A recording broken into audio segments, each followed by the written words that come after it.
That seems to me that might be Halder taking the cut through. Here we go. He's going to close in on Silva. He took the cut through on the corkscrew last time too. Is he going to do that again here? Let's see, he's awful close to Silva. Silva goes a little bit deep. He is going to cut right through, comes in front of him, but he's a little bit out of sorts. Car manages to get itself back together, and Nico Silva tries to cut back on him, gives him another little hello, sneaks inside, down into turn 10, and makes a pass. I can't remember the last time I saw a pass into that turn. It's going to take a brave move to the four chicanes here. No side-by-side yet from Sanchez. Trangarade will have to hold on through a tight section. White flag coming to checkered flag now. Sanchez needs a big corner exit here. Hard through the corner towards the final chicane. A slide for Trangarade. He hits the turtles. Sanchez with the pole. Side by side, they all slide. Trangarade wins it. My goodness, what happened? Is that going to be enough to counteract anything? That's a battle for the lead as well. Frisha trying around the outside now. He's going to try to hold it out, but again, Paulie Partonen able to hold it out. Oh my goodness. And in the back, you can just see that is Juan Costa looking out of place, trying to get on the inside of Jukka Tolonen as it comes around side by side and just shoved out to the grass. Thomas Simon has struck. He struck again, the second time in two corners. On the inside, going around the Lesbo 1 into Lesbo 2. Jukka Tolonen and Thomas Simon going at it. As we jump back to the car number 66 in 9th position, that is going to be Steve Way, looking to make the move on Alexander Wilfred on the outside, making it nice and tidy. Hold on to your hats, come on. Don't do it now, gentlemen. It's still a bit too early. Oh, on the inside, it's still holding. He's hugging the inside curve as much as he can. Steve Dwyer on the last corner of the last lap makes a move and overtakes to take 8th position. I think he has as well, but here comes the move for Philip Hammer. It's going to be down to the inside, going through the first corner, done and dusted. Lucetta tries to fight him back a little bit, but it's a little bit too late. But no, Lucetta's going to have the inside coming up the rise to Druids. And in through Druids goes the slides. Philip Hammer's not able to make it effective around the outside.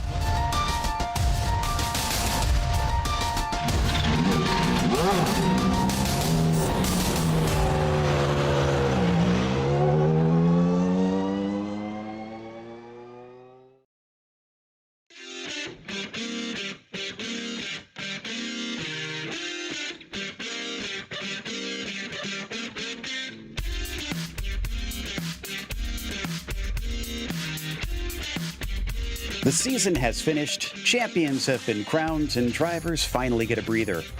But racers are a strange breed. We seem unable to get out from behind the wheel and simply relax. So even when we have time off from racing, we still use our free time to race.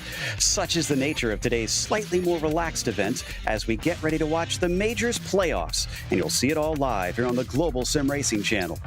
Hi, I'm Joe Peak, and joining me in the booth tonight is Adam Lindgren and DJ Clark. Behind the scenes is our director, Ryan Bauer, and he's using cameras provided by Dougie Beard. Mount Washington is the first point-to-point track to join iRacing. To help our audience get a feel for just how jaw-dropping the run of the peak is, let's head to our track guide.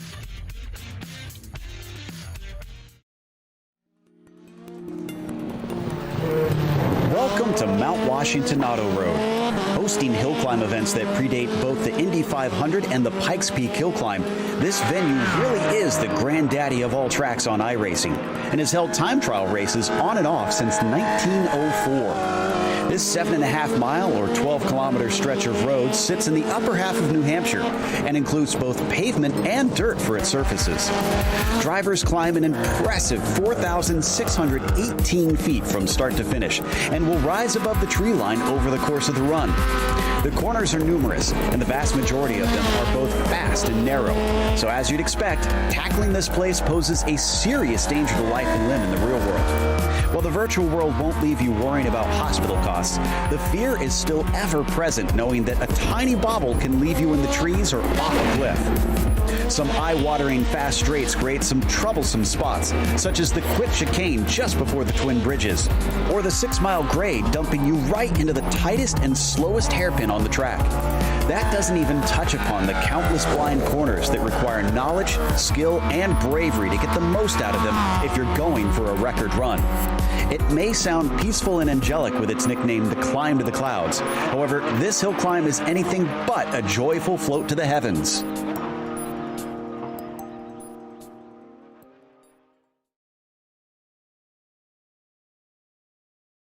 Well, Adam, with it being the first point-to-point and a hill climb here on iRacing finally, I think a lot of drivers are very happy. Some might not be as happy after today, though. Yeah, I mean, it's definitely an epic race for sure. The Subaru Mount Washington Hill Climb Auto Race is one of the most daunting automobile events in the United States, with 4,618 feet of elevation at an average gradient of 11.6 degrees. This 7.6-mile, 12.23 kilometer, around 80-turn public road ascends the aforementioned Mount Washington in Jackson, New England. Occurring off and on every 3 years, this legendary hill climb has seen a new track record every running since 1953, with the latest being this year by Travis Pastrana, having used iRacing to relearn and practice the course. Our playoff drivers from all three regions are joining us today and will be tackling the hill climb in iRacing's Rallycross vehicles. The real challenge here is making sure you don't drop a tire off at the wrong moment, especially around the 1/4 mark, right around 2 Mile Spring, where there is a cut course penalty that could end your drive if you're not careful.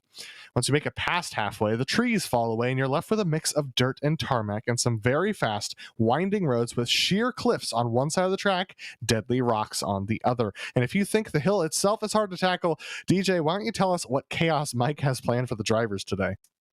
Well, it's going to be a little bit of a different race out here because it is a special event. Now, the one thing the drivers do have going for them is because it's going to be a fixed setup, but we're going to be running in heat races up this fearsome mountain. 8 drivers per heat. The top 8 drivers overall will be the ones advancing to the finals.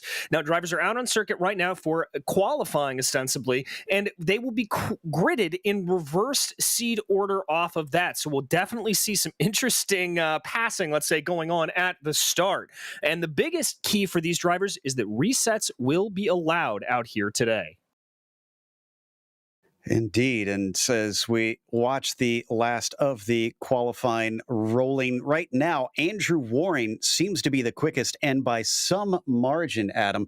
It's pretty heavily in favor of Andrew, but then it's one thing to be able to get a hot lap up the thing, but then to be able to do it on command with 8 or 7 other drivers might be a completely different beast. Absolutely, and it's going to be very interesting. I mean, like I assume the drivers are going to take it fairly clean around here, but we're watching Ozzie Milwane right now run up the hill, just having started.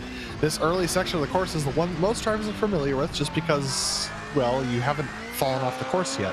It's towards the latter part of the course, as we see that nice jump there from Ozzie, that where things are going to get a little challenging. Now, Andrew Waring seems to have the top section of that course nailed. That's where you can carry the most speed. You can go as fast as your right foot's going to let you up towards the top of the course, as long as you're able to take some of the quicker corners up at the high end of the section as fast as you dare. But around here, look at this section right here that we're watching Andrew Waring. You can see just how dangerous it is. He clipped that inside berm just a little bit, ended up sending him onto 2 wheels. Now he's carrying some damage, but this is how fast this man is around here. He knows these corners. He's being very aggressive. You can tell he did a lot of practice. Absolutely, and it is paying off in spades. Now they start to get close to above the tree line as well. Such a drastic difference from top to bottom, and you're seeing him able to cut some of the corners. Now, one of the things that is going to be a little bit different, DJ, is of course the laxed rules that they have. This is not an official qualifying session, so they can have some off tracks here and there and whatnot. And the other thing is of course that means in the races themselves, they'll be able to reset the car if they do go off the mountain. If I'm honest, I'm pretty certain we're going to see at least a few do that. Oh, I certainly think so, Joe. And I wouldn't be surprised, frankly, if we see a driver or two that resets and then is able to go on and make it into the finals because of just how difficult this run up the hill is. I think you're going to see a lot of drivers struggling, a lot of drivers having to really and truly use everything to their advantage. And as we just saw there, Waring make his way through Signal Corps, one of the things I think is going to, that was down into the Craigway turn. One of the things things that I think is going to be particularly interesting is seeing who does better on dirt versus on the pavement. There are some sections of dirt on here, and we could see some dirt specialist guys like the number 21 Justin Morton, for example, really and truly gain some extra time as they work their way through there. Look how narrow it is. Oof. And somehow keeps it together through that portion as Waring continues to push the limits and then up around the hairpin. This is where you can see the rocks that DJ mentioned earlier on either side. Just a little bit of a long right-hander before they get to mother-in-law's drop. There is one that scares me to death up here. This double apex left-hander right before it. I know on the downhill version I've thrown it off there countless times. Looks like Andrew's going to be able to keep it on though. Adam? Yeah, absolutely. I've thrown this car off this mountain quite a few times around here. This is the section where Andrew can pick up a lot of speed just by knowing the track very well. So you can see just how quick he is around here. He knows exactly where each of those bumps are, and he's planting the car at the end, cuts off the legs of those spectators right there, and crosses the finish line. So this wreck is actually inconsequential because he crossed the finish line beforehand. So sounds like Mike's starting to wrap things up here. Yeah, so they're going to be seeding them pretty soon, and the qualifying will wrap up. Now, as we said, this is very relaxed. This is not anything official, part of a championship here in the majors, but it is going to be important to the drivers in the sense of what the prize is, as we watch from Chris Branson. The winners, the top 8, I believe it is. Let me double check this because we have top 6 pro and top 6 sportsmen will get their charity of choice into the 2022 schedule. You know how every race we will mention that they have a charity that they are donating to for that race. Well, this is how they decide those. So drivers will be vying to try and get their charity of choice into the 2022 season. Yeah, and that's obviously something that these drivers will take very, very personally. One of the great things about the majors is that charity event. We did just hear, however, from Race Control that qualifying is officially closed. So drivers who are out on circuit right now, they are able to finish their run up the hill, see if they can improve their time. But nobody knew starting out, as we watch here, Ross Banfield, that very familiar, or excuse me, that's Brian Barnes in that very familiar blue and yellow machine. Now, unfortunately, the timing of this obviously is not going to be ideal for everyone, and it looks like the odd man out is some of the Europeans more so. As it makes me a little bit disappointed, Adam, because we don't have any Finns at our first point-to-point, well, not quite rally event, but sort of rally-ish event here on GSRC, and I would have loved to see what they could achieve in these sort of conditions as Barnes comes up through the lone dirt portion here up 5 Mile Grade. Yeah, it would have been great to see someone who really specialized in this, but it's so new to iRacing, having coming out just in the previous build before this one. So it's definitely something that these drivers they had to. Not a lot of drivers spent a lot of time on this, especially the majors drivers, because they had to finish their season. So it was a wonderful oddity at the beginning, but now that we're actually doing a full race up here, you can see just how much. Oh, Brian Barnes loses at the top of the mountain. Is he going to go off? No, he managed to hang on to it. And here comes Cameron Dance, who comes across the stricken Brian Barnes and is able to make it by.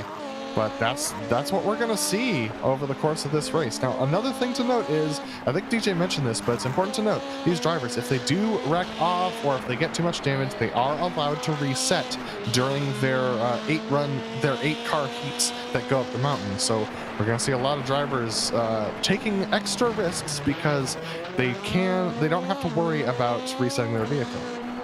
Exactly. So Cam would be the next one possible to try and finish a lap here in the qualifying. And I'm a bit surprised that the New Zealander is not higher up than 9th, as he is one of the few dirt experts. Granted, this is mostly pavement through here, but I would think that it would translate pretty well for him. We'll try and get his thoughts if we can talk to him later and hear what he thinks about attempting this. Still, he's not doing too bad. 9th out of, I believe we're at 35 or 36 drivers right now out on the course. Cam certainly is hustling it as we ride on board past mother-in-law's drop, and now it's the final run to the finish line on his way to the clouds. He should be good as long as he keeps it. And he's going to abandon it He's not happy with the lap. That means Ross Banfield is going to be our next one. Indeed it is. There you can see Ross. He is the last driver out on track as he makes his way around hairpin and now into and around cow pasture. You know, Joe, when you get up to this portion of the track, it gets so much harder because you lose a lot of peripheral brake markers. You don't have those trees on either side. iRacing has done such a good job of recreating this circuit that when you're coming up through the trees, you can actually pick out some landmarks along the way. And when you come through here, a lot of those landmarks fall by the wayside. You've got to kind of base it off of the rocks that you see around you. You find your braking markers, figure them out for yourself. Absolutely. And I'm glad you brought that up, because that is honestly one of the things that I've from what I understand, was sort of a big development point for the team on iRacing making this track here in the sim, is using special techniques to recreate so many different rocks and so many different trees. And he did make it past the start-finish line, and that was his quickest lap. That put Ross Banfield into third that time. And do we have anybody else? It doesn't look like it. I think that is it for our set. So they are starting to group them up. We should have them out here in just a minute, Adam. Absolutely. And important to note that Kurt Crum moved up to fourth on the standings, but qualifying was over. So unfortunately, Kurt isn't going to be up there in that fourth position as we see right there. This is the qualifying results with the exception of Kurt Crum. I'll just check where Kurt actually did qualify in second position according to the official qualifying sheet. Cameron Dance, on the other hand, did not get that time in before qualifying was closed, so he'll be down in 8th position. And now we have our groups. Finally, it's going to be Andrew Waring starting off Group 1 with Cameron Dance. Alongside him, Kevin Hill, Nick Kuhn, and Jason Wallet are going to be our first group. So they're doing groups of 5, it appears. Now, again, they are going to be seated on the grid according to their qualifying pace in reverse order. So Waring will have to start from the back of his group, and that is going to be a challenge. Passing around here, not impossible, but it'll be tough to try and do on track. We could see drivers having to take resets, DJ, simply because they're going to try and make a move that wound up being foolhardy. Yeah, exactly. And as we talked about, as we always like to talk about on the channel, the mental game, the riding behind another driver, the holding somebody up if they can. Just imagine that times about 3,000 around here. If you're able to hound the rear bumper of another car and force them into a mistake, the benefits of that are going to be tenfold on this hill climb. So who can stay cool under pressure? I think they're trying to get them gridded up here. So we're waiting for Waring, Dance, Hill, Kuhn, and Wallet to get out there. And I believe they're going to line them up instead of having them start from ghosting one another, so they are actually in order. But as we wait for that to happen, this is going to be a new experience both for the drivers and for us here in the booth, getting to call a race such as this. We've done plenty of rallycross, we've done plenty of dirt oval racing, but never a point-to-point here on the Global Sim Racing channel. And certainly not one that is effectively, I guess, rallycross point-to-point, if you will. Yeah, I don't know how. This is going to be really interesting because the track definitely is not super wide. So in order to pass the person ahead of you, you either have to push them off or wait until they make a mistake and go off in one of the wider sections. So it's going to be really fascinating, to be honest with you, as to whether or not these guys can even effect a pass, because Andrew Waring needs to get up to at least the top 2, if not win his heat, in order to make it on to the final, even though he's fastest by a good 2 seconds over Cameron Dance. So gonna be interesting. Yes, and so winning is going to be everything here in the heats, or else you are done for the night. Just waiting to see when they're going to get the cars out there. Not sure if they're having some discussions here behind the scenes. This is probably, even for the organizers, a bit of uncharted territory as well. And we get a little bit of a look at some of the beautiful views around this place, and it is modeled from top to bottom. Now, as we look at that temperature, obviously not entirely accurate. We were trying to decide exactly how this works out, because some of this is changed by the elevation as they go up over 6,000 feet, DJ. And I can tell you, I've been to Pikes Peak myself, and going from the bottom of it up to the top, you really do feel the temperature change as you progress. Yeah, you certainly do. Obviously, this one of the taller points in the lower 48, and to climb up the hill like that, it will start nice and warm, and then it will get chillier and chillier. The other part of that is as you climb up the hill and get into that dirt, you're going to have a little bit of a temperature change on the surface, and that can throw a few drivers out a little bit. Obviously, it's not going to be like we're running a dirt oval where you've got to really worry about the track slicking in around those points. It's not going to be quite to that level, but basically the way it's going to go is you've got to be very careful about it. You've got to make sure that you are keeping abreast of how everything changes over the course of the run up the hill. You can't take a corner higher up the mountain than you would if you're down going into the first series of corners, maybe going through gravel pit. You've got to change your strategy as you go up the hill and get colder. And the air gets thinner as well. All kinds of things change as they progress. And the one thing that will be interesting, at least for Andrew Warren, if he does manage to get through and win his heat, Adam, is the fact that he'll have to do that all over again, because he's going to be gridded at reverse order for the main event as well. And of course, that might not wind up being Andrew. Whoever wins the first one is certainly going to have their work cut out for them. Absolutely, and I'm really fascinated to see how they manage to start, whether they're going to start tucked in with each other or whether they're going to split out. So here we go with Mike, and it sounds like we're about to go. Yep, it looks like they are releasing them bit by bit, so they have to play catch up even. And Jason Wallet is the first to go. Next one out, I believe, is going to be Nick Kuhn. And yes, indeed, Nick Kuhn will be the next. So again, reverse order, Kevin Hill, Dance, and Waring are going to be the next few to go. After that, it is Kevin Hill, who is off and away. Finally, Cameron Dance is waiting for the clock to tick down. He has been given the go, and he does not go immediately.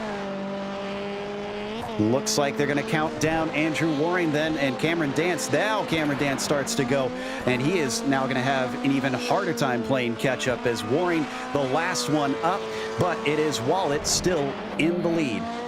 Yeah, Wallet's taking a very cautious approach to the hill climb. He knows that it's hard to pass around here, so he's got a little bit of work to do right now to stay ahead of these guys, being very cautious at this beginning of the hill climb. I'm watching Nick Kuhn as well behind him. Doesn't seem to be gaining, but I can report that Kevin Hill in the 25 is a little bit closer to that 19. So we'll see if he starts to catch him as Kevin Hill still getting a little bit loose. He's going to take some of the grass, and that can be dangerous for that very reason as he's off the course. Oh, and wedged up in the trees. That's going to be a hard reset for him, and so that's going to slow him down. I'll tell you what, there's going to be some drivers behind. They're going to be thankful. Nick Kuhn here as he works his way up the hill, but we watch Andrew Waring. Waring starting to try to close in on Cameron Dance a little bit. It's about a 6-second gap between the two right now. Yeah, honestly, Joe, those three are going to come together first. Andrew Waring, Cameron Dance, and Kevin Hill are going to be the first to come together. Actually, Walt's doing a decent job staying up ahead of that as we're taking a look right now. And here comes, wow, this is actually closer than I thought between Andrew and Cameron Dance up ahead of him. Oh, and we had a problem for the 19. Looks like Nick Kuhn had to have a reset, so he falls to the back of the 5 here in our first heat today. It is still Jason Wallet, your leader, and now by the largest margin he has seen all race long. We're on board with Cameron Dance as he closes in on Kevin Hill. This will be our first test to see if somebody can get by on track. Indeed, it will. There you can see that is looking out the back of Kevin Hill. That is where this starts to get very, very spicy. Very, very terrifying is seeing that car come up in your rearview mirror. You cannot drive out of your rearview mirror at all. You have just got to keep full focus on the road ahead. Oh, and think about the guys in Cameron Dance's position. Warwick's had a problem. He's had to reset, and that sends him all the way back to before the double tree turn. Oh, a little bit of a mistake, and he's going to stick his nose in. And it looks like Cameron Dance was able to get by Kevin Hill, so he now moves into second position. Can he chase down Wallet? Wallet is already at the horn currently, getting ready to take the left-right of the S's, and we're going to take a look at the wreck of Warings. Let's see what happened here. Getting the nose up in the air. Ooh, all four wheels off there briefly. Oh, and Walt's had a reset while we've been in replay, and Cameron Dance has made the pass. So Dance is into the lead. It looks like we won't be able to catch it. And Wallet is just now getting going, so it looks like that may have happened. Where did that happen, actually? Oh, it didn't reset. He just went off the course. Oh, well, he went off the course at one of the reset points, so that's why I was confused. Easy to get confused on that. And both Wallet and Dance are already on the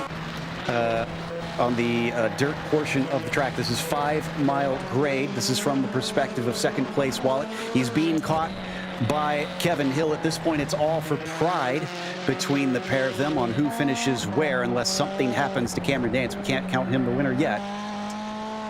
No, we can't, Joe, as we've seen so many mistakes here riding on the top of Kevin Hill's machine right now as he starts to close in behind Jason Wallet. This is the area that you really, really have to be careful coming around on the dirt. If you get it marginally wrong there, it can really throw you off. And now we're back on to the pavement here. But remember, higher up the hill, it's a different temperature of asphalt, so they've got to be careful. But Kevin Hill looking very threatening. Yep, they're coming up past Green Pipe here. There's a quick left-hander, and both of them a little bit timid on that one, understandably so, as it seems like Kevin Hill might be held up somewhat. He's faster into some of the turns as it weaves back and forth. Huge wrecks from both of them. They both go off track. Kevin Hill's going to keep going, but Wallet just careened off course, and he might have to reset. Kevin Hill off on his own, and then same thing for the other driver. Meanwhile, Cameron Dance getting close to the finish now. He's just about at mother-in-law's drop. Then it'll be the home stretch for the number 6 as you see him ride along the cliffs, just narrowly between the rocks and the drop to his right-hand side before he gets on the brakes here. Another fast left-hander. Pretty much it from here. Just a little bit of a lift through that final turn to the right-hand side and past the man with a checkered flag, and that is the win in Heat 1 for Cameron Dance. A really, really solid run there for him. Kevin Hill had another little bit of a problem earlier on, working his way through cow pasture in the hairpin, but able to recover there as he continues to ride his way up the hill. Just those quick little flicks back and forth. P2 right now in this heat as he's going to cross over the finish line, rather. It's not the start-finish line. It's his point-to-point. Wallet up next. Looks like he's going to be able to solidify third unless he makes a major error here, and he does not, so he is through. Nick Kuhn in fourth, and Andrew Warren will be counted as fifth. I think we're just going to follow him home here to finish it up, as he's just about, where is he? I think he's at 6 mile grade right now. Nope, he's actually at the hairpin already, so just past 6 mile grade. Yeah, just not a great race for him. He had 2 resets, unfortunately, so he is headed up to the top of the hill. It looks like we're going to get our first sportsman group going now. This is going to be Adrian Stefan, Stuart Elder, and Brett Trosine, if what I've been told is correct. Leading off with Brett Trosine, then Stuart Elder, and then Adrian Stefan for our starting. And they're already starting to grid up there. You can see them at the very bottom already. Somebody showing their support here. Glad to see that. A very big thank you to whoever that has our channel on their hood. Curious to know if that is a custom paint or if they've been using the new logo that's in iRacing's paint tool on that. They're just waiting to give them the countdown here. I think, yeah, Waring has officially finished and got himself that 5th place.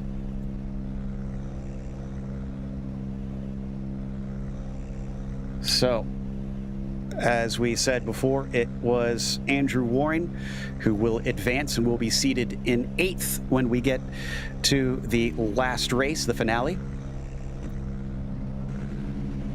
And we're getting a hurry up from the stewards on telling someone to get to the starting line. Want to make sure everybody's there before they send them off, it seems.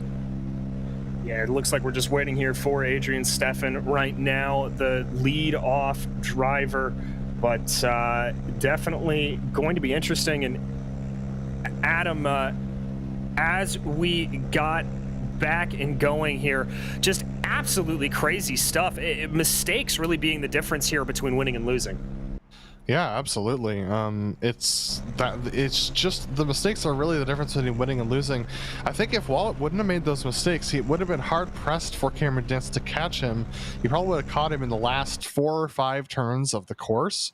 So I think the real lesson here is for the guys who are starting off at the beginning, just try not to go off the side of the mountain because it's really hard to pass around here. So very, very fascinating that is the strategy. I mean, just because of the challenge to pass. So I'm looking forward to seeing, who can make this work. And they have 2 Roberts. They gave a go to Robert, and one of them asked, which Robert? So Gamble gets the go-ahead, and he is off and away. Rob Courtney now being counted down, and he is gone. Rob Courtney accelerating past the start line as we watch Gamble up towards the gravel pit. There is Courtney heading into the trees. Oh, and he's already clipped the rocks a little bit, unfortunately. But the next car behind him seems to have not gone. Yeah, so just waiting to see who goes here, DJ. But right now we got 2 cars going. That's Rob Courtney and Robert Gamble. So the 2 Robs. Oh, and Rob Courtney's gone off already. So he's hit the trees and he's going to reset all the way back to the beginning.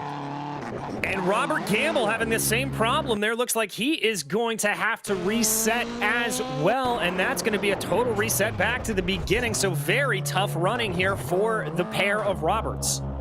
For those not familiar, yeah, there are reset points, and once you pass them, you get sent back to that one when you hit that reset. And if you don't get to the first one on the track, well, then of course it's going to take you back to the start-finish line. So Courtney is rolling, Gamble is back on the track, and right now the 23 is our leader. That is Courtney. And David Gargo Jr. has also taken off, so we have 3 competitors now for our sportsman split. And I'm just going to be taking a look to see which split this is of our sportsmen, to see, just, for my own curiosity's sake. So only 3 of them here, and so far it has been a bit difficult for these drivers. Of course, the sportsmen are at the lower end, but still fierce competitors nonetheless. As Robert Gamble tries to give chase on Courtney. Just a few seconds back up the road, we hop on board with the Northwest driver. Yeah, you can see him here snaking his way through. Oh, we've had a problem for the 22, Rob Courtney going off. But this beginning section there, you can actually see him on the side of the track. This beginning section, Joe, is so very challenging because you basically just have to get your mind into the headspace of carefulness. And David Gargo Jr. and Rob Courtney are nose to tail right now as they're snaking through the trees. Look at this, the number 1 machine trying to make his way through, but he's stuck in behind Rob Courtney. Oh, they're both going to go off. Oh, so they continue to fall behind our overall leader, I think. No, wait, where is the... Okay, Gamble is still going, excuse me. I thought he had wrecked as well. And Courtney didn't make it past the checkpoint, so he has to start a whole checkpoint behind Gargo Jr. Oh, boy. Well, this is good for David, though. Promotes him up into 2nd. Oh, and Gamble's off now. There he goes. Can he get out of it is the question. Is the car okay?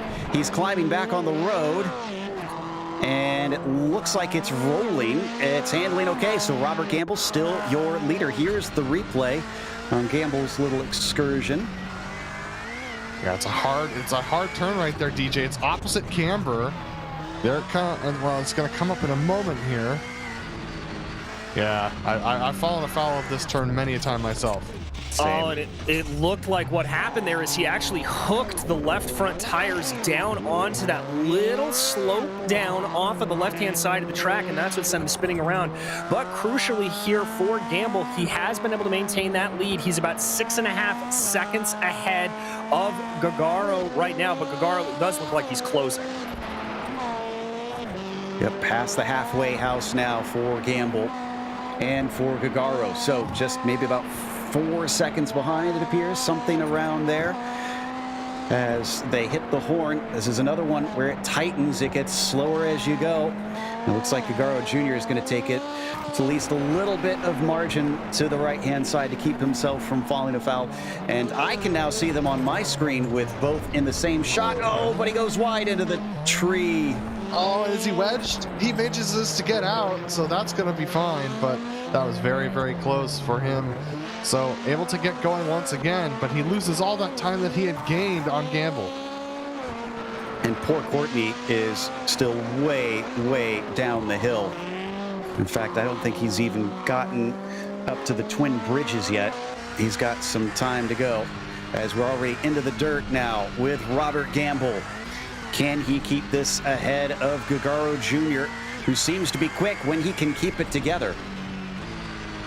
Yeah, exactly, Joe. Very quick when he can keep it together, but because of those incidents there, the gap expanding out to about 11 seconds or so. Just trying to keep everything on the road here for now. Past Cragway Spring here for Gamble, having as much difficulty as I usually do trying to get the car to flick around there. It is a tough, tightening right-hander up the hill, and now past Green Pipe he goes. Can he keep this together? And off course here will almost certainly reset you, as there is just a drop off to the side now. Well, Gagaro is absolutely flying up this section. He's closed down the gap from 10 seconds to 5 seconds just after exiting the dirt himself. So there you see up ahead, that is Gamble. And there you see Gagaro, here he comes. This shot so fantastic from Dougie as we see the closing Gagaro. Is he going to be able to get it done before they reach the finish line? It's going to be tight. Within the same shot as they come up to the hairpin. Oh, but Gamble overshoots it a little bit. He goes deep into the corner. So does Gagaro Jr., though he looks a little bit quicker off the turn. Yes, he does. That gap now down to under 2 seconds here as they work their way through cow pasture onto the 7-mile post. Gap holding at about 1.31 second. It's now under. Gagaro is closing fast. But he's going to have to... Oh, no! They're both off! Gagaro keeps it going, but that is a reset for the 27 machine. Robert Gamble is probably not going to get it from here as long as David keeps it on the track. Here is the replay of the incident. Yeah, leave it to our sportsman drivers, the first sportsman split, to give us a show here. Gamble and Gagaro. It's so easy to follow another driver off track. And this is exactly what happened here with Gamble and Gagaro. Gagaro almost following Gamble off into the ether. And Gagaro has won it. He crosses with the win. And it looks like we are getting 2 drivers sent through here, as both Cameron Dance and Kevin Hill were advanced, we're seeing, to the finale. So we'll wait and see if the same applies for the sportsman. Gamble's still struggling to get this one done as we watch Courtney, who is... looks like just past, I think this is just after the dirt portion. Yeah, coming up to Green Pipe there and on the 6-mile grade and the 6-mile marker. Rob Courtney just having a very, very rough time there. And yeah, Adam, we haven't really talked about it yet, but that incident fixation, like you said, you just focus on that driver in front of you and it can really throw you off. This is P3 for Courtney, as second place has been wrapped up, and Courtney is going to call it a day, it appears, And, well, he reset for a brief moment. Now he's done. So that is it. And we are getting Group 2 ready now, Adam. I'm looking forward to this. This has been fun. This has been a party. I like this layout. I think it's working great to do these groups the way they have been. I think Mike really stumbled on something fantastic here. Yeah, I do hope we see something similar at some point. This is a lot of fun. So looks like, they're counting down Jake first.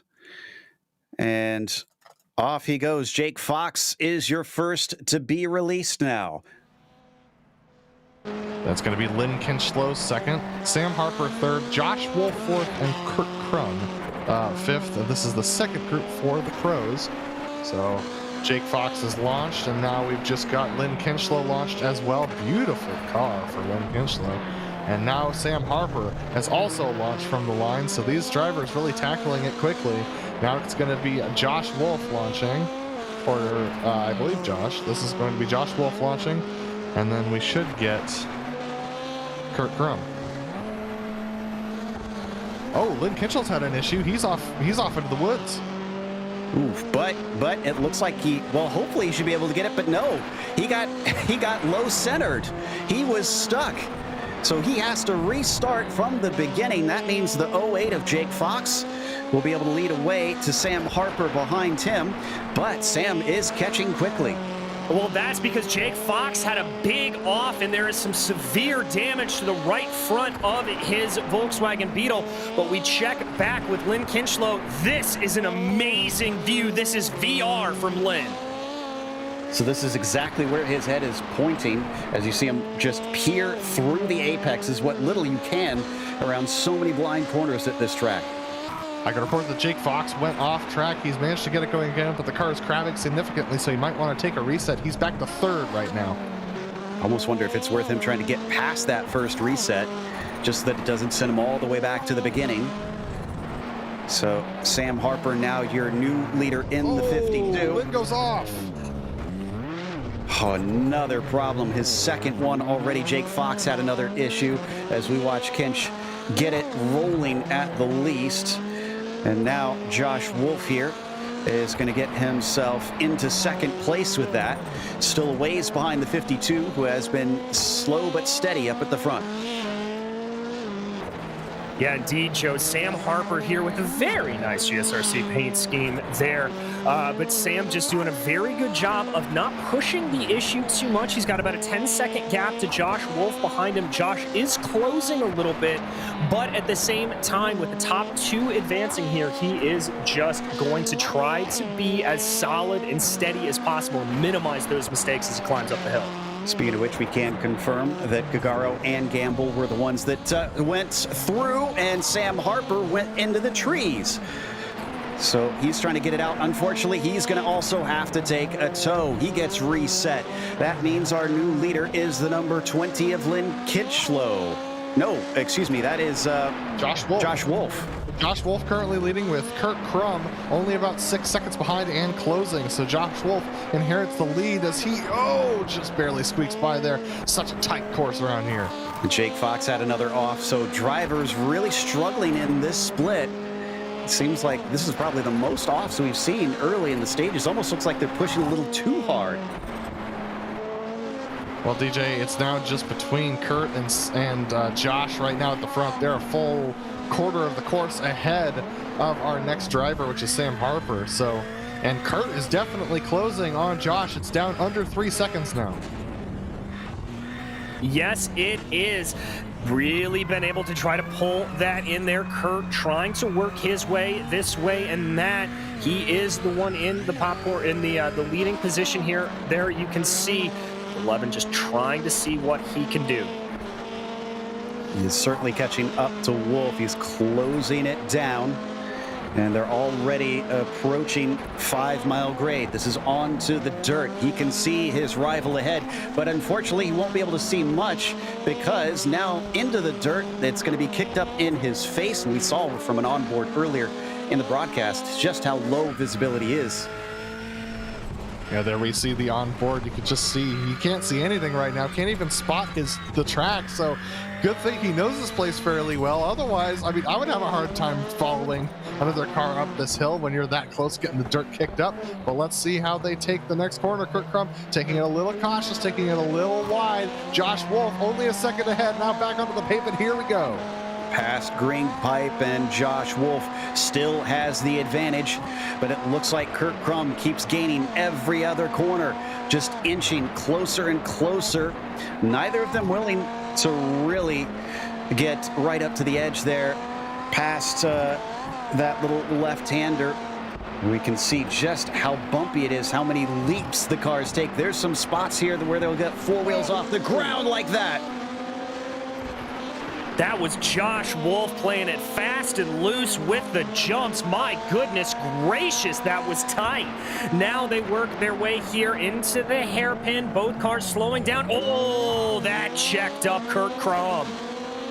But he's still in it. He's not too far back. It's just the opportunities are starting to slip through his fingers, and it's going to be very quick from here on out. Not much in the way of braking zones to allow him a chance to try and get by in that sense. He is going to have to pressure him hard, and he's already on it.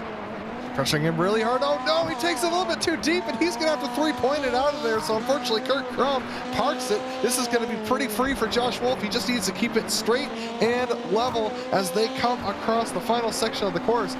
Here we go with Josh Wolf taking the final corners, coming a nice left. Oh, he spins off! He spins off. Is Kurt Crumb going to be able to make the pass? Josh Wolf trying to recover. Can he get back before Crumb comes across? Here we go. Coming to the line. It's going to be Crumb. Just pips him, and Kurt Crumb wins in the third race of the night. Wolf in second. Both of them advance. Sam Harper looks like he is going to come home in a well-earned third. But here we go with Wolf's incident. Just got a little too greedy. Bad bounce. And hit a rock. Oh my goodness gracious, so close there. I can't believe Josh Wolf has got to be absolutely kicking himself. The momentum just not enough to carry him over the line. Well, behind them, Sam Harper just about to the finish line. And then it is Lynn Kinchlow with Fox bringing up the rear of this group, but both of our advancing drivers are through. And they're already setting loose those at the bottom, with J.M. Thomas, the first one to be released already. Absolutely. So J.M. Thomas was first. Ernie Ludwig is going to be launching, was just launched next. And then we've got James McSparron and Sean Brown, I believe. Yes, yep. This is correct. So this is Group 7. This is another sportsman group. So this is our second sportsman group of the day. And I believe the last driver was released. Shane Brown is on his way. Sean Brown, rather, my bad. Yes, Sean Brown. So all four of them are now rolling. So far, so good, at least amongst them, with J.M. Thomas up at the point. This is Lynn Kinchlow still finishing his race to the summit. Already into the trees. Here we see the Club Australia New Zealand driver definitely pushing hard up around the blind right-hander. This is heading up towards 2 Mile Spring and a couple more slow turns. And Sean Brown has had a big off. He is wedged on the tree, and I do not think he is, well, no, he's able to get the car moving again. So it looks like he'll be able to avoid an automatic reset back to the beginning. But McSparron able to get on by, or McSparron having the off, excuse me. Sean Brown able to get on by. Let's take a look at what happened to McSparron. This is through the beginning of the course right now. And oh yeah, he just took that jump a little bit too hard. Couldn't get the car wound up, and that's a hard hit into the left rear. Oof. Unfortunate there. And the 15, now the last of the four. He's close to Sean Brown, though. Could still manage to catch up to him. Sending some Cone Friends flying there, as J.M. Thomas is not shy about pushing the limits in this run up the hill. Yeah, he's flying right now, and J.M. Thomas is. He's left behind Ernie Ludwig to the tune of 20 seconds. They only depart 10 seconds separated from each other, so J.M. Thomas might have sandbagged his qualifying a little bit here. Could have been, I mean, it was open qualifying, so maybe he just didn't get himself the clean run that he wanted. And right now, he's kind of carrying this one away. Behind them, it's a battle for best of the rest, being led by Ludwig. Is already, I think, getting close to the horn for J.M. Thomas. I also feel like this is something to be said for the approach that we're seeing from Thomas. He's pushing, but I'm not seeing the car really completely out of control. He's just kind of keeping it within what he's comfortable with. Yeah, he's not pushing to the degree that we've seen some of the other drivers do, where you're having those sort of hair-raising moments. He's just keeping everything nice and steady. You see him there working his way through the horn, through signal corps. Oh, Sean Brown having a big excursion off to the side, but we're not seeing any of that out of Thomas. It's just all calm, cool, and collected. Exactly, and I think now we're down to only 3 rolling on the track, if I'm seeing correctly. Yeah, McSparron, I think, is not going to be rejoining this heat, so it's right now J.M. Thomas in the lead, Ernie Ludwig about 26 seconds back, and Sean Brown about a minute and a half back. Thomas is already on 5 Mile grade, and Ludwig just has a few more corners to go to get there. The Canadian just across the border here in New Hampshire. I'm sure he'd love to try and get himself an advancement to the finals to show well for his country. And we hop over here to J.M. Thomas, now coming around Cragway Spring before it gets back onto the pavement once again. Yeah, good job piloting that car through the dirt. You didn't really see the tail slide out a lot there, not taking necessarily the traditional dirt line as you would, just a very collected drive. As I've said, Thomas just looking in control here. That's the biggest thing about this run. With things as spread apart as they are, I think we got a chance to talk to one of our advancing drivers, Josh Wolf, who had a 2nd place in his split. So let's watch the action here on screen as we now talk to Josh Wolf about his experience out there. And Ludwig here running in 2nd place. Josh, congratulations on making it through. However, unfortunately, not a win in your split. It was oh so close. What happened? I just missed the braking zone there. I clipped the inside, so just a little mistake. I've run this track countless times myself, as I just saw an off for J.M. Thomas, but he manages to keep it from wrecking, so he's still in the lead. But I've never run a race against other cars up here. What has that experience been like? I wasn't sure. And actually, as I started watching, knew I was going to have to make some passes, and then I think about halfway up, I looked down and I was, I think, 2nd at the time, and then shortly after that, Sam went off. So I didn't really have to make any passes, and kind of figured once I got into the 2nd that all I had to do was just keep Kurt behind me. And of course that didn't happen, but I still got 2nd there.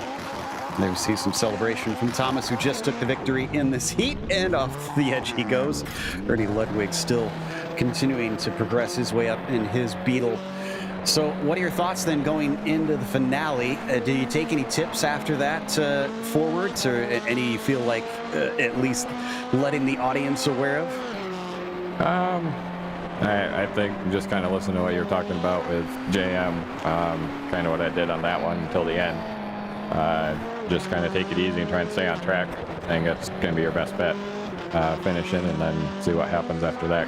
It is going to be difficult to pass, so minimizing mistakes is going to be key. There you see 2nd place for Ludwig. He will advance through, so Brown the last one. Thanks for coming and talking to us, Josh. Hopefully we'll get to chat with you more after the finale, and best of luck. Thanks. That was Josh Wolf, who finished 2nd in his heat so far here in the playoffs. Up around the hairpin for Sean Brown, DJ, and he's just about through on this one. Yes, he is. A little bit harder of the inputs on the wheel. You can see that's not exactly what you want to see. That's going to create some oversteer just like that.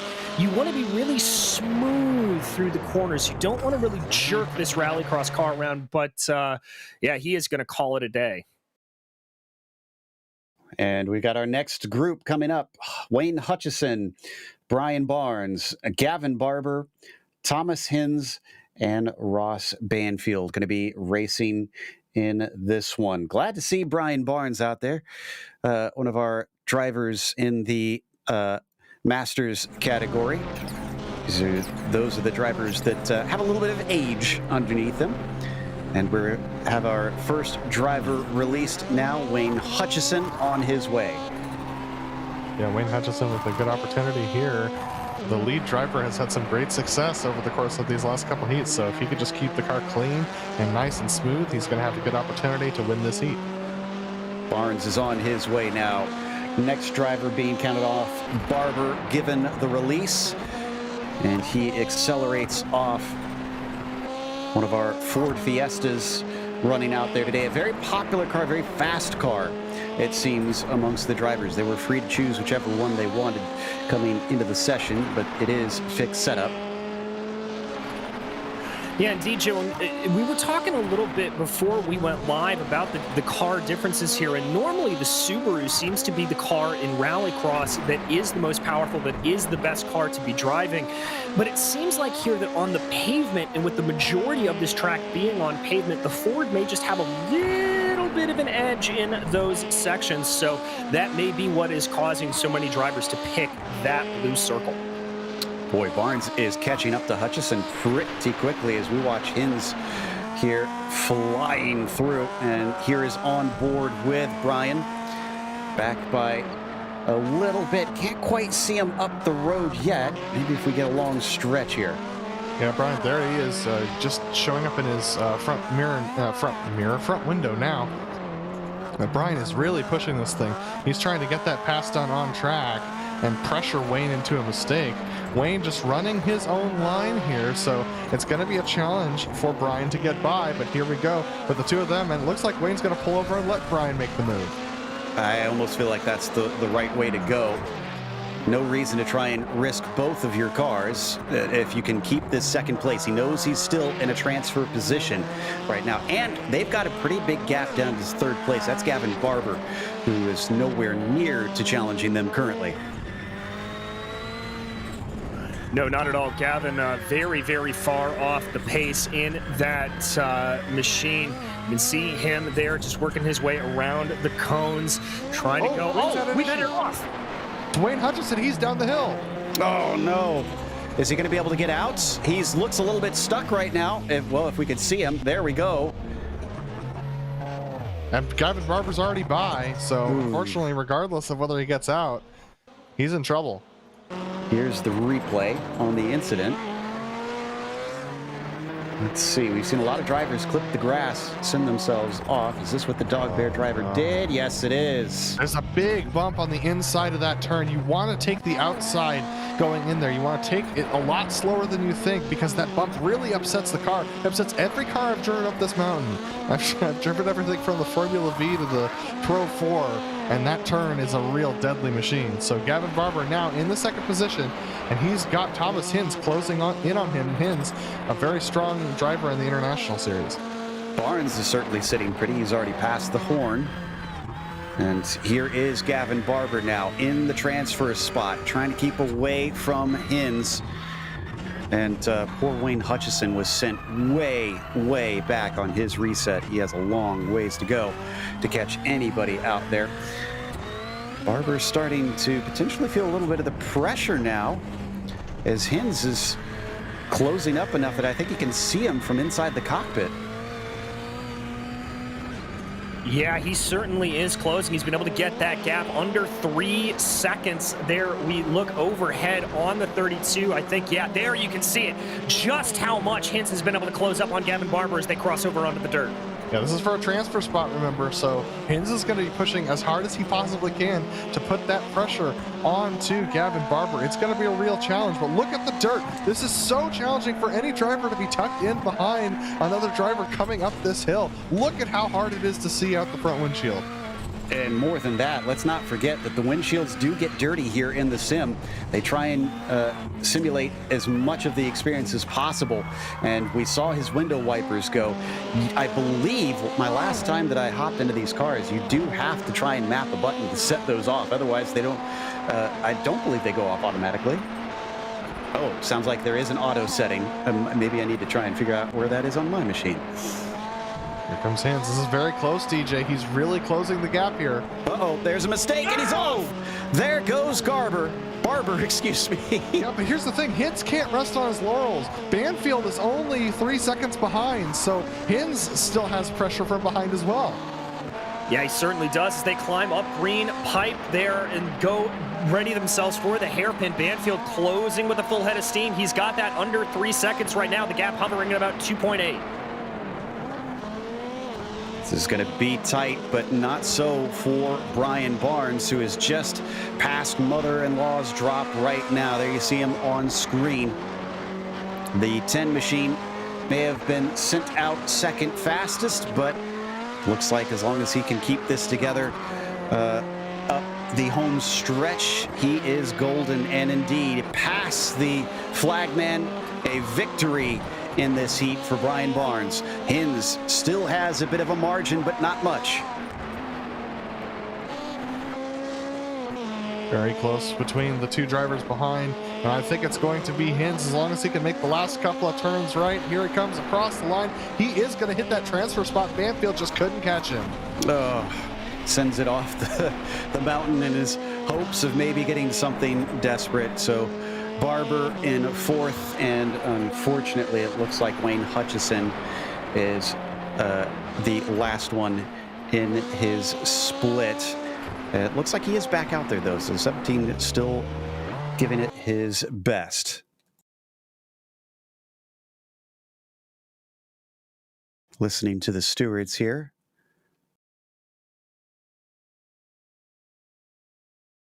So, and Hutchison just went off, so I think he is finally done. So it looks like they are sorting them into groups.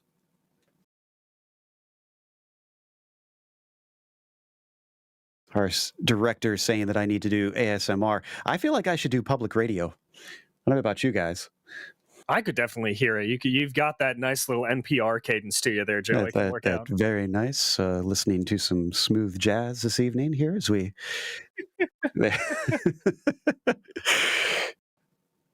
All right, so we're getting some names in.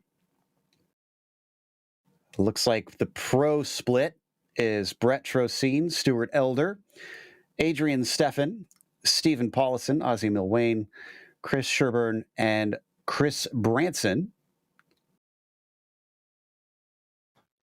Excuse me, this is a sportsman. Yeah, this is a sportsman. This is a sportsman class, and actually they're combining two different classes, so 4 of these drivers will transfer. And Brett Trocine is off.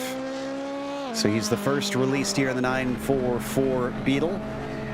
Next, it looks like we've got Chris Sherburne, who is going to be released. Chris Branson going to be the next one given the go.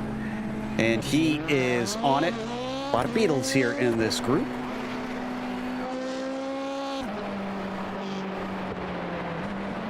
Looks like Steffen going to be the next one released. Adrian on his way now. Adrian Steffen making a nice push, and the gap staying pretty consistent, though Chris Sherburne's losing a little bit of ground to Branson, and Adrian Steffen closing the gap a little bit too, so look for those 3 to be tight together. So it looks like Steve Paulson's had an issue, so he's not going to be joining this race, so that's going to bring in Ozzie Milwain, Chris Sherburne, and yeah, so I believe right now there are only 4 drivers on the track, and if 4 transfer, then they'll all transfer.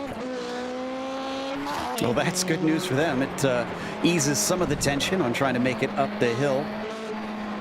And We're watching Chris Branson currently in that third spot, giving chase, and they're all pretty equidistant apart from what they started this split in, so it looks like they are pretty evenly matched to one another. Yeah, we're really not seeing too much separation here. I think, as Adam said, this is really going to just come down to keeping the car on the track, minimizing the errors, even more so than some of the other heats that we have seen.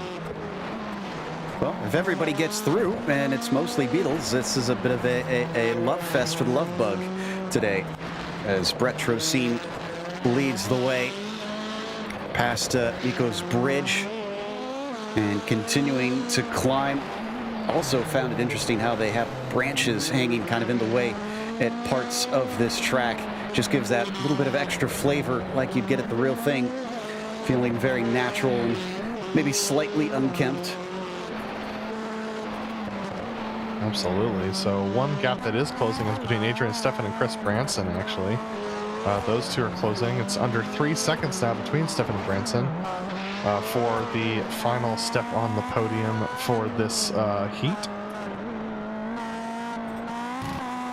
Love these views from on board, especially here from the nose. Gives you a sense of the speed that they're taking in some portions.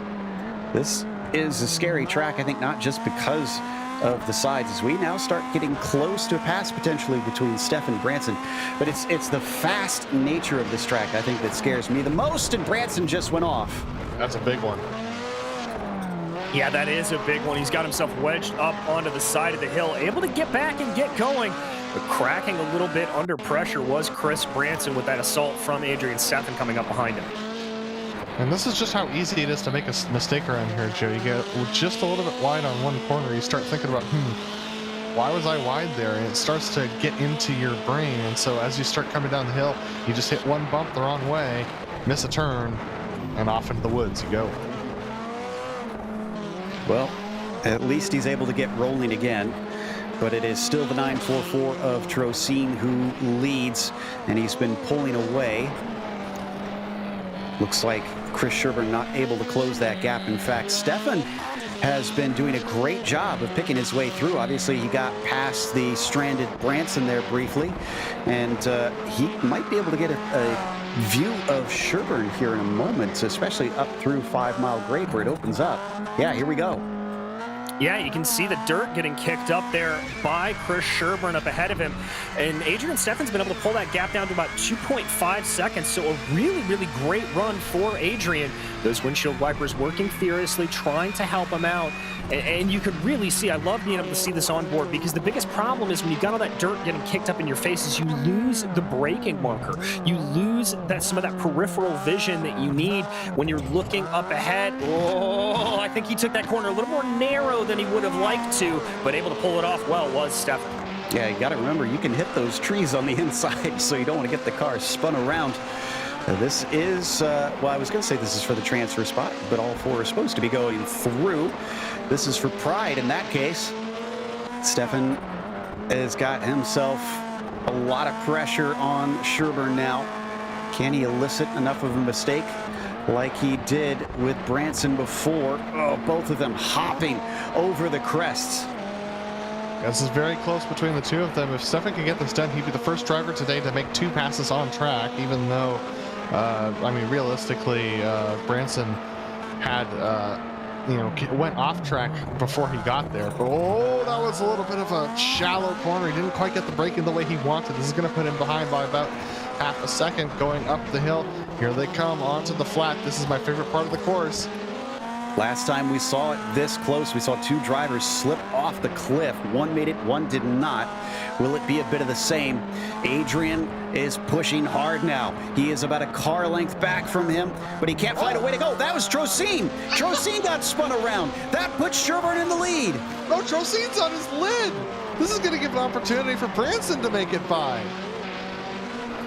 Sherburne's only barely ahead, and Stefan, who I think was seated last in this group, goes off, and now he's on his lid. Can he make it over? He's stuck on his side. That means Sherburne will take the victory. Oh, there's a wreck behind him side by side as it was between Branson and Trocine. Branson pushed his way past Trocine. Trocine's now back and forth. And Stefan able to get it back and going again, but not fast enough. He's going to get past. That was some fantastic breakdancing there from Stefan, but it's only going to get him style points at best. So Brett Trocine, what caused this? Let's break this down here. So Trocine just goes around on his own and starts to try and recover it here. He's facing the wrong way as the two other cars come up the hill. There they go by. Trocine then does a 4-point rolling turn. He does a little bit of a barrel roll. He tries to get it pointed the right direction, does a couple of 4.8-point turns, gets hit then by the 35. Now they both get going. Trocine then has some damage, and he gets bullied out of the way by Chris. At which point, Chris goes by and takes third position. But then up the road, you have the flipped machine. The machine that had already flipped ahead, and then Trocine's able to get by and slide into third. So crazy stuff here. Well, we wanted action out of this, and we are certainly getting it, as they are now going to get them all sorted out. And apologies, we'll have pictures back in just a moment as they are taking off, but we'll keep you abreast of the racing as Brian McGreevy is going to be the first one off on this split. Absolutely. So McGreevy is the first one off. Then we got Jeff Schmeier, who's launching. And in a couple of seconds, we'll have our next driver. That's going to be Travis Warling, who's launching off the line. And last will be Justin Morton, who will be launching off the line as well. Justin Morton, another one of our VR drivers. So Justin Morton is the last one to launch. He is also not only a VR driver, but he's also one of our dirt specialists, DJ. He is indeed. So watch for him as we climb up the hill a little bit. This is one of the areas where I expect Justin to definitely have some skill. He's able to qualify 5th overall, so the fastest driver out of this heat. JMO, definitely a driver that we have come to really enjoy watching. Schmeier's gone off, DJ. Schmeier's already off into the tree, so he's going to have to reset all the way from the beginning, puts him from 2nd down to 4th. Oh, and that's a bit of a heartbreak. Brian McGreevy now will inherit the lead. He's got about a 20-second gap between himself and Travis Warling, and only about 9 seconds between Warling and Morton. So Morton no longer in last place in this group, with Schmeier having to play catch-up in a big way. Yeah, I expect Morton will probably be a threat here once it gets later on. But Brian McGreevy still leading in that number 68. We're going to get at least a view of Justin Morton here. Apologies that we don't have pictures quite yet, but glad that we can give a look at the driver's experience, and you can see how much the hands are having to move around. In fact, looks like he's even got a separate handbrake handle off to the side as his hand ducks down briefly to try and pull it. Yeah, Justin's pushing really hard right now, but he's not actually gaining that much on Warling. Warling actually has pulled actually, I stand corrected. Justin Morton, for starting in last, he would be 20 seconds behind Warling. He has now closed the gap down to 9 seconds behind Warling, so he's closed that gap in half, and Warling's actually closed the gap a little bit to McGreevy up ahead. It's down to 8 seconds between Warling and McGreevy, so as they run, it is McGreevy, Warling, Morton, and then Schmeier far off the back.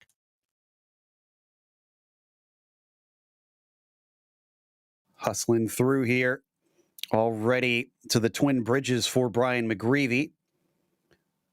And he's being chased by Warling, just going back past the Twin Bridges now himself. It is closing in. They approach the halfway house here soon. Travis could probably be just about within sight. Yeah, he is. Yeah, he was really, really able to close there through that sector of the track. He's got the gap down now under 2 seconds. It looked like McGreevy was just bleeding some time away, as now Warling able to get it down. It's going to tick under a second. This is Warling on the attack. Warling on the attack on McGreevy. Warling's going to look around the outside now as they do the tight switchback as before they start to break out of the trees at the top of the hill. And there we go. McGreevy is going to let Warling go by. So McGreevy pulls over, lets Warling go by because he knows that he has to try and hang on from a charging Justin Morton, who's only about 10 seconds back. Morton is coming on strong. They're just about to the 5-mile grade with the dirt now. And Warling hits it first, hustling it past all the trees that are tight to the right-hand side. McGreevy now at the dirt, and Justin Morton around the final right and left and on to 5-mile grade himself. There is very little between our top group. There you see Morton going up the hill, chasing down Brian McGreevy, DJ. And remember, the dirt is JMO's specialty, so watch for him to gain a lot of time here through the Cragway turn.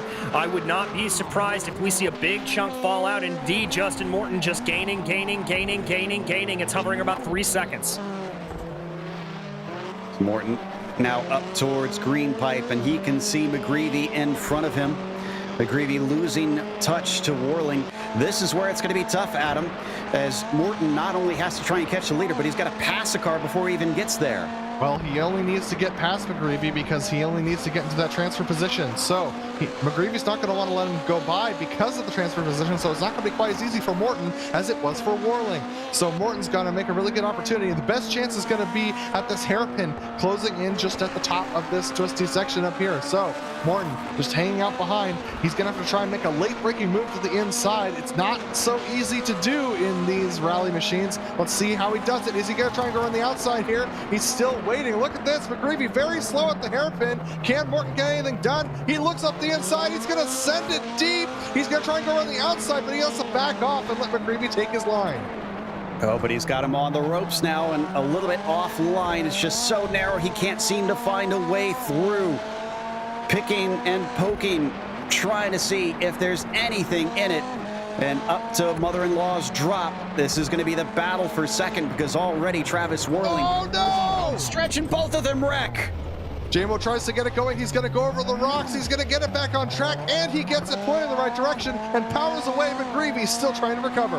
Warling takes the victory in this heat, and Morton is well ahead of McGreevy now. At incident fixation coming out to bite Justin Morton. There is Warling taking his victory up in top of the hill. And then here is, that is Warling behind, or that's the 89 of Brian McGreevy way behind.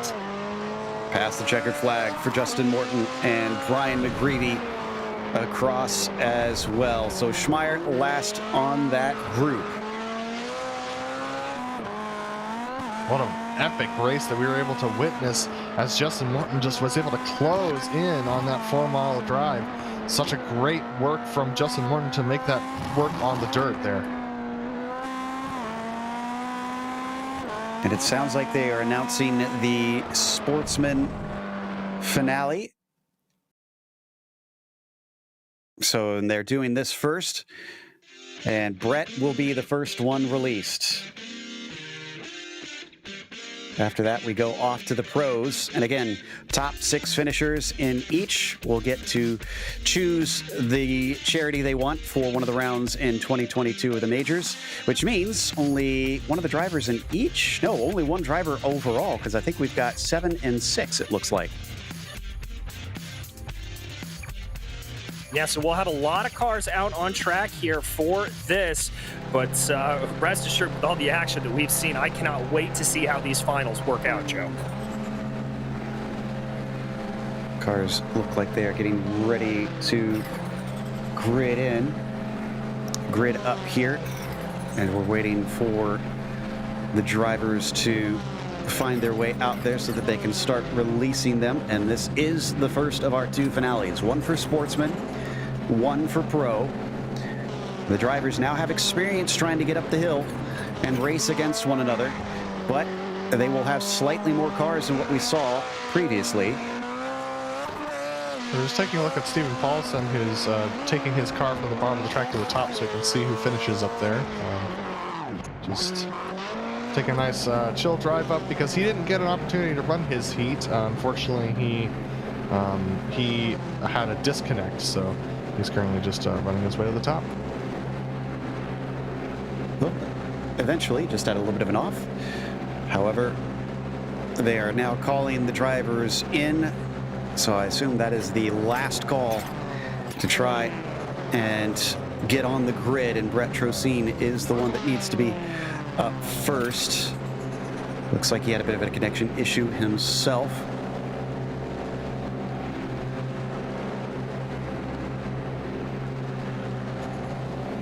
This has been a wild day, not just here in the majors, but in GSRC in general. We had the Camel GT cars at the Phoenix Oval, believe it or not. Multi-class sports cars over there. That was a fun time, if you want to go check that out. And then, of course, we got this one. And we have more fun later with regular series, such as the Outsiders Racing League a little bit later tonight. And then we've got the Race of Champions, which is always a good time over in the Absolute Beginners League. Let's not forget about the V runoffs, now for the first time, including the Formula V. And they've just released Brett Trocine, and we are on our way for the finale in the Sportsman Split.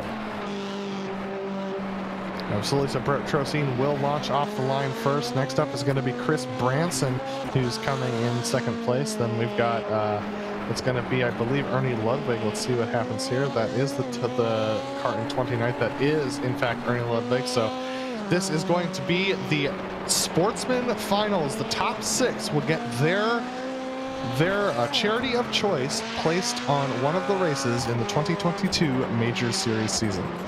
Gamble was released now, and Chris Sherburne, Gagaro, and Thomas, the last 2. Looks like they just put Gagaro out on the track. He's rolling. And now J.M. Thomas has been released on his way. Who is going to be able to take the victory on this one? Up at the front, Trocine still leads, but it looks like the 35 has been closing in. Chris Branson has got it down to within a couple seconds.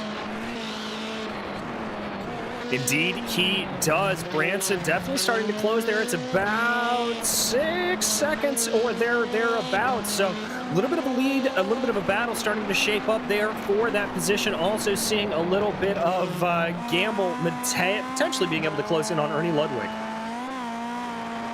Yeah, so tight racing between all these drivers right now as, remember, they're, oh no, Branson goes off. So Branson goes off a little bit. He's able to get back going, and he doesn't lose too much time to Trocine, actually, but that was a scary moment there.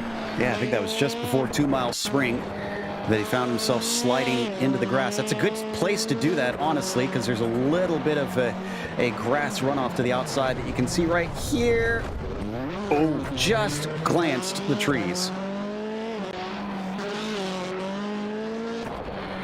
So that cost him to Trocine. The good news is he's still well ahead of Ernie Ludwig behind him, who doesn't seem to have the pace in this first portion of the mountain. In fact, Ludwig looks like he's creeping along quite slowly.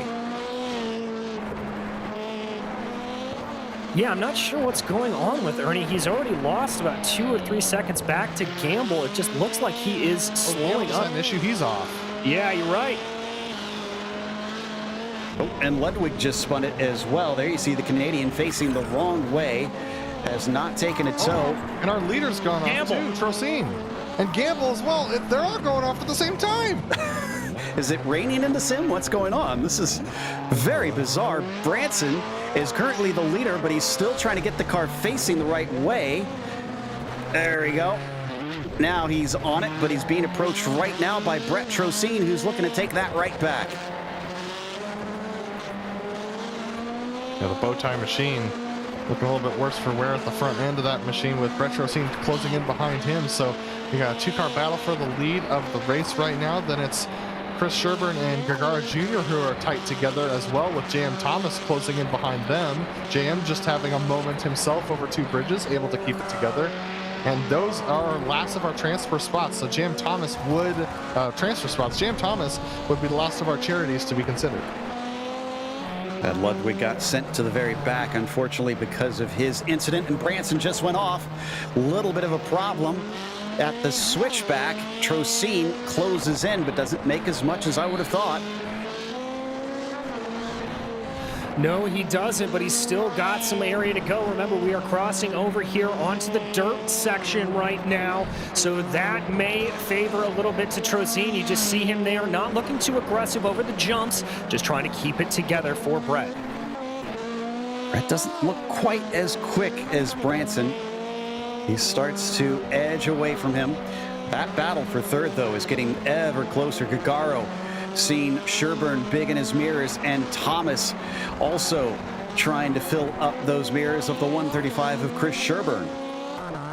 The question is, how comfortable are they on this dirt section? Because if they're not super comfortable, all that dirt in the face of Thomas is going to get really complicated. You can see him actually backing off a little bit of Sherburne, making sure that he doesn't lose it at the top of the hill here. Let's make sure he has at least a little bit of visibility to help him out. Looking at it from above, now you can see the gap between them and just how little there is in it between the three. A little bit of a flick around the corner there from Chris Sherburne, but Thomas looks faster. He gets it down to within 3 car lengths. I believe this is Ernie Ludwig we're seeing just getting to the dirt now. It is indeed, but we ride on the nose of J.M. Thomas, the Australian-New Zealander, really trying to put some pressure on to Chris Sherburne. That may have been a little bit too much pressure. I was very close there to having a moment, but Thomas definitely trying to put the pressure on. You can see Sherburne. Oh, Thomas does have a moment, clips one of the rocks, and he's down the hill. Can he save it? The answer is yes. But he falls back to 5th now amongst the drivers, with Robert Gamble a little far back, so he's not going to be able to pass him. But certainly scuppers his hopes. And already Chris Branson, who is leading this race, has himself, I think, at mother-in-law's drop. Yeah, he does. And that battle that was starting to shape up a little bit between himself and Brett Trocine is just absolutely fallen by the wayside. Trocine back to the tune of about 7-8 seconds right now. So this is pretty much a walk away here for Branson. Gets over the final crest that has caught out a couple drivers. He's going to take the win. Victory for the 35 in the Sportsman split. Brett Trocine, unfortunately, just shy, coming home in second in that group. Also ahead of Kagaro Jr., who was catching him and claiming 3rd. But then it is Chris Sherburne, and unfortunately, it seems a limping J.M. Thomas who's having some trouble getting the car back facing the right way. Yeah, J.M. Thomas got his nose caught on the lip of the pavement and couldn't get that low splitter from the Subaru back on track, so he's down to cover. And he's going to take the final couple of corners. Hopefully he can keep it together, as he's got Robert Gamble only a couple of corners behind him. So about 7 seconds back. That can easily, wow. Thomas definitely has a little bit of a toe issue. You can see the car a little unstable right now over the bumps. So Thomas coming through the final plateau of the course, takes the final 2 rights and across the line. Well, that's a sigh of relief for him that one is over. Robert Gamble going to be the next one passed in 5th place, and finally Ernie Ludwig is just getting up to green pipe now. Yeah, just getting his way up through there. Looks very, very cautious in that number 26 machine. As we are hearing over the radio officially, Chris Branson, the winner for that Sportsman division. Well done to Chris. And now they are reading out the order for the pros. Justin Morton, Thomas Hinz, Josh Wolf, Kevin Hill, Brian Barnes, Travis Worling, Kurt Crum, and Cameron Dance will be everybody vying for this one. Yeah. I'm kind of hoping, Joe, that after the pro split, they just have, a land rush. Just for fun. All 30 of them? Yeah, I agree. just for the kicks of it. But this is going to be an epic finals. We know how fast everyone is in this race. I think Justin Morton, if he is actually starting off on pole position, that's going to be really hard to beat Justin. So going to be very, very exciting for sure for these drivers in this heat. It will indeed. This is the last race of the evening. The pros vying for the honor and the ego boost of being able to claim victory. Fastest of any of the drivers in point-to-point here in the majors. And already the first has been released. Justin Morton is off and away. Justin Morton off. Now it's Thomas Hinz who's going to be launched second. There we are riding on board with Justin Morton with his VR, and that the handbrake down at the bottom right. So he uses that quite a bit to get the car turned. But look at how comfortable he is out here. He's definitely been practicing this hill climb. Josh Wolf's been sent out. Looks like Kevin Hill is already out and rolling. Brian Barnes now going. Just about have all of them at this point. Travis Warling just let go. The 90 heading towards the trees. Next one going to be Kurt Crum, and finally it'll be Cameron Dance, our final driver, who is also going to give us an onboard, we understand.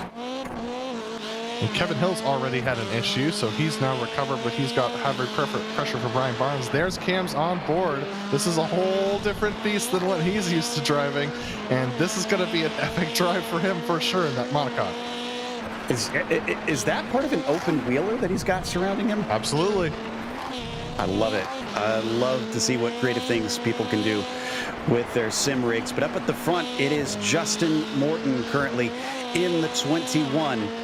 Who's so close to winning his as Thomas Hinds tries to run him down. Closest right now, I think, is between Kevin Hill and Brian Barnes, with the 10 machine creeping forward for the 4th position.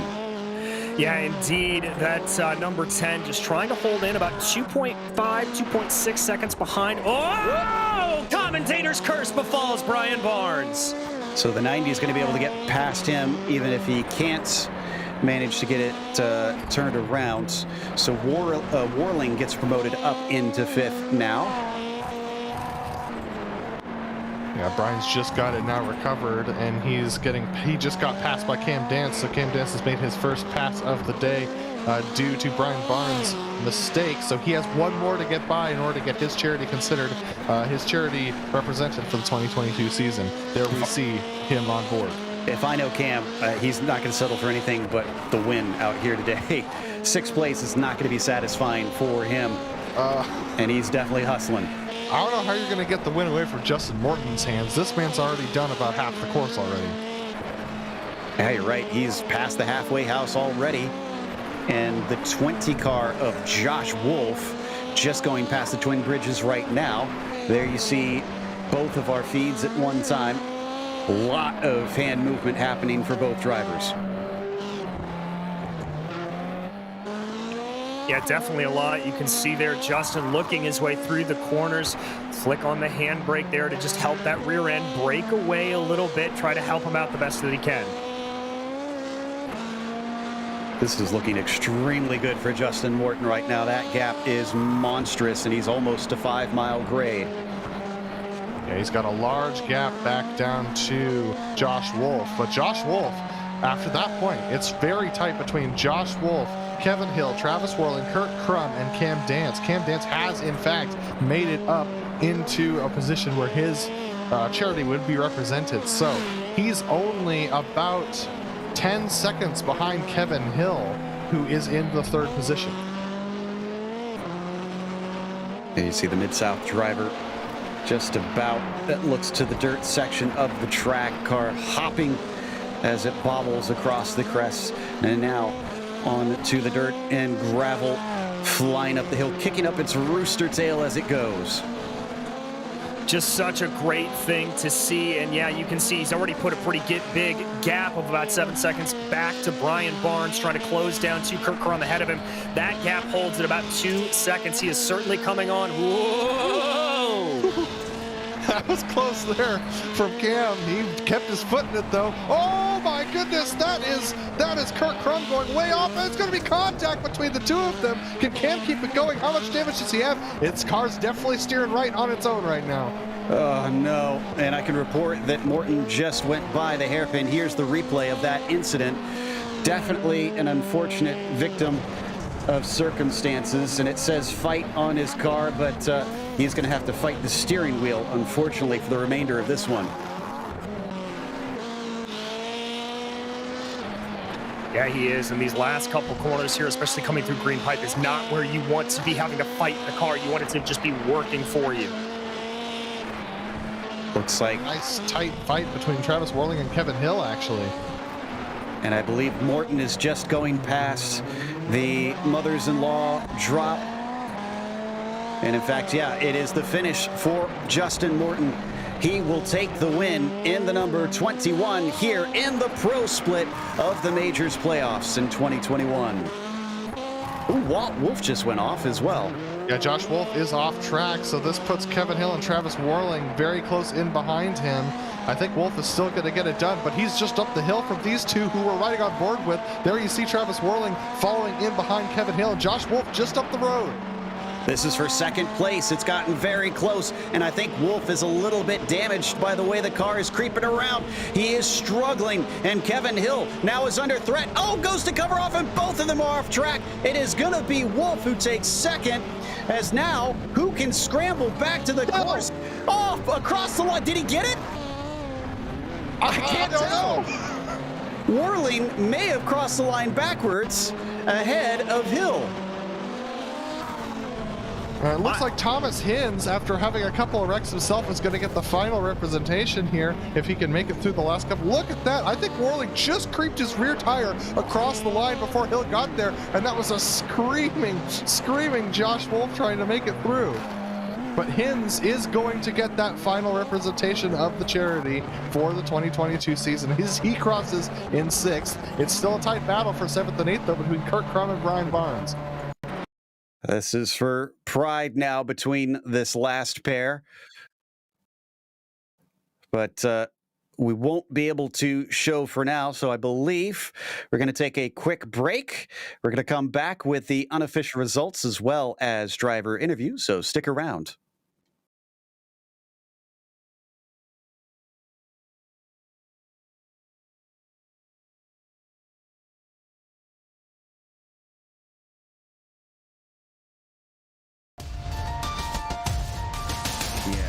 That seems to me that might be Halder taking the cut through. Here we go. He's going to close in on Silva. He took the cut through on the corkscrew last time too. Is he going to do that again here? Let's see. He's awful close to Silva. Silva goes a little bit deep. He is going to cut right through, comes in front of him, but he's a little bit out of sorts.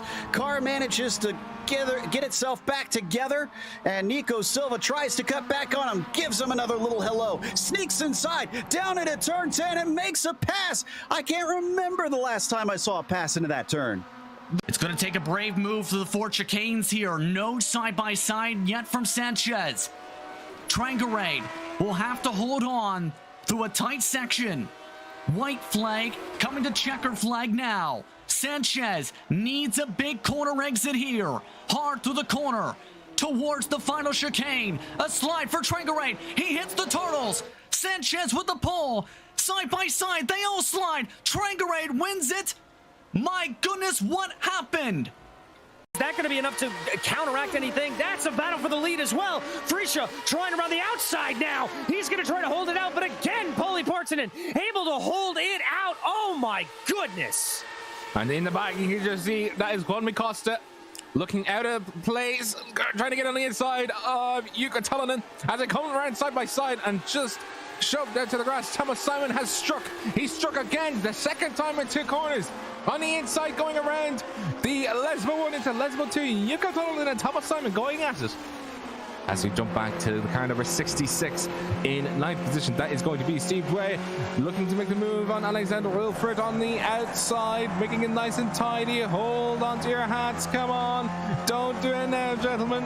It's still a bit too early. Oh, on the inside, still holding. So he's hugging the inside curve as much as he can. Steve Dwyer on the last corner of the last lap makes a move and overtakes to take 8th position. I think he has as well, but here comes the move for Philip Hammer. It's going to be down to the inside, going through the first corner, done and dusted. Lucetta tries to fight him back a little bit, but it's a little bit too late. But no, Lucetta's going to have the inside coming up the rise to Druids. And in through Druids goes the slides. Philip Hammer is not able to make it effective on the outside, but on the inside.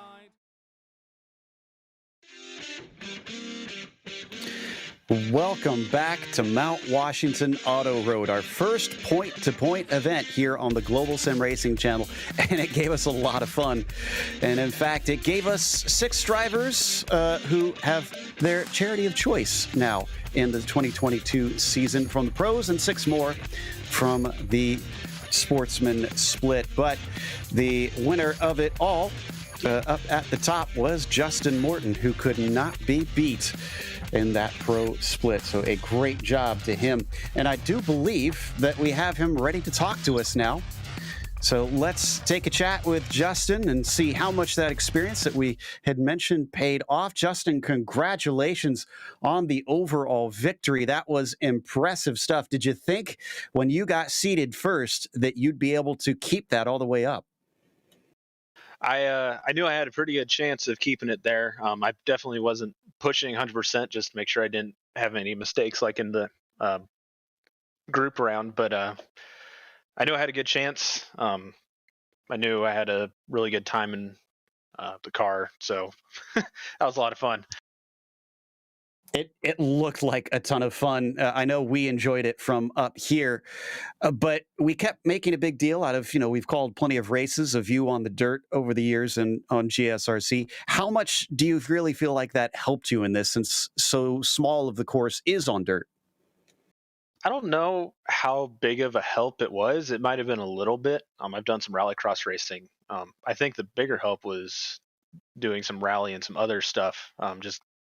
This kind of just is the format that I really like driving. So I think that was a big help. This track is really fun. It's really easy just to keep doing laps at. So that's probably where a big part of it is. Yeah, I know I've been doing a whole bunch of them in the time attack competition on the side when I find time. It is addicting. So with this happening in the off season, not being any particular championship, of course you get your charity, which we'll get to in a moment. Do you feel like this helps you momentum wise? Is this a mental boost for you when you head off to the first round in 2022? Yeah, it feels like a huge mental boost. I finally get my first win in the majors. It may not be in the main series, but a win's a win. It might have been a little help with the format, but like Brian said in our team chat right before I jumped in here, a win's a win, and I'll take it. I'm with you on that one. And I mentioned it earlier, you get to choose a charity. Do you have that picked out, and would you mind sharing with us? Yeah, I picked out You Are Rad. I've done some charity endurance races for them before, with them, with some other friends.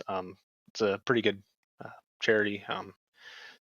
Focuses on helping with anxiety and mental illnesses and whatever, just trying to help people get the help that they need. Well, that is fantastic stuff. Before we let you go, is there anybody you want to give a shout out to? Yeah, I like to thank my team, Forge Racing. They've been awesome group all season. Rethread Crow for sponsoring us. They have some really nice merch. Mike for the awesome league. I love running the majors. It's probably one of my favorite leagues to run in, just for the diversity that we get to do. I'm sure I'm missing some, but thank you guys for doing the awesome broadcast all season, and I look forward to next season. Well, thank you very much. We look forward to it as well. That was your overall winner this evening, Justin Morton. And I believe Josh Wolf is up next, and Adam Lindgren has caught up with him. Yeah, Josh, definitely an epic event and an epic final race as well. But congratulations on making it in getting your charity considered for the 2022 season. Talk to me about this event, though. What'd you think? Oh, it was fun. Definitely first time out here, so a lot of people trying to figure out how to get around this. Of course, I still made mistakes, but a lot of fun. And how it turns out years to come, we come back here for playoffs next year or not. See.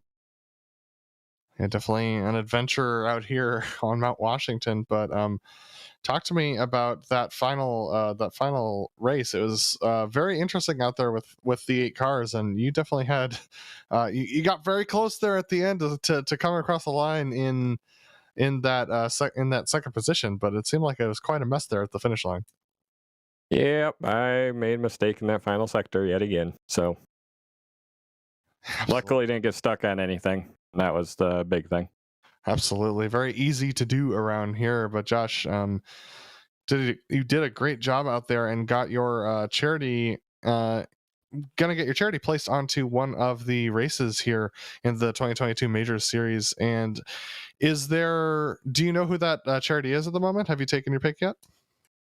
Yeah, it's been on our car all season. We're going to do Envision El Salvador. They help out with kids down there that might have bad situations or whatever they're dealing with, and just bring them in and hopefully lead them in the right way, and give them some little after-school activities that they can do. That's fantastic. I know supporting the youth, especially down in El Salvador, is very, very important. So fantastic charity, and thanks again for talking to us. Is there anyone you want to thank for this race today? Thanks, Mike, for putting on such a great season, and can't wait for next season.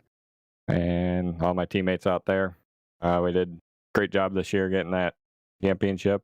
Had a hard-fought battle with Bombshell, and that was a lot of fun. Yeah, we can't wait either, to be honest with you. So we look forward to it as well. And thanks for talking to us, Josh. Yep, thanks, guys.